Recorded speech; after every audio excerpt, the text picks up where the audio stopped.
काल पुण्यातील बुधवार पेठेमध्ये पुणे पोलिसांनी धडक कारवाई केलेली आहे। रात्री 12 ते सकाळचे 3 वाजेपर्यंत म्हणजे या 3 तासामध्ये पुणे पोलिसांनी धडक कारवाई केली। त्याबरोबरच 50हून अधिक घरांची तपासणी इथं केलेली आपल्याला पाहायला मिळते।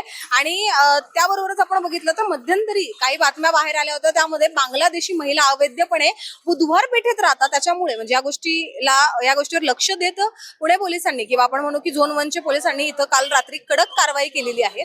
त्याबरोबरच जर आपण बघितलं तर सध्या बुधवार पेठेमध्ये बऱ्याच ठिकाणी असं होऊन जातं की अंमली पदार्थ पण विकल्या जातात, त्याबरोबरच अल्पवयीन मुलींना जबरदस्ती वेश्या व्यवसायामध्ये देखील आणल्या जातं आणि बाकीचे जे दुसऱ्या देशातून आलेल्या महिला आहेत त्या देखील अवैधपणे इथं राहतात।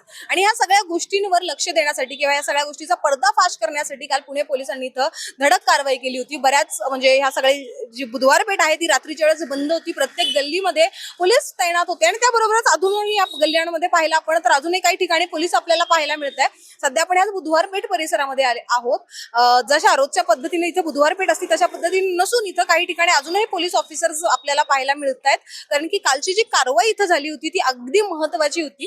आणि आपण जर सध्या पाहिलं तर पुण्यामध्ये ट्रॅफिक पोलीस पण जे आहेत ते सध्या खूप व्यवस्थित पद्धतीने ट्रॅफिक रूल्स स्ट्रिक्ट केलेले आहेत, वेगवेगळ्या पद्धतीचे इथं मोहीम राबवल्या जात आहेत आणि त्याबरोबरच कालची बुधवार पेठेतली ही कारवाई पुण्यासाठी अगदी महत्त्वाची ठरती आपल्याला मिळालेल्या माहितीनुसार।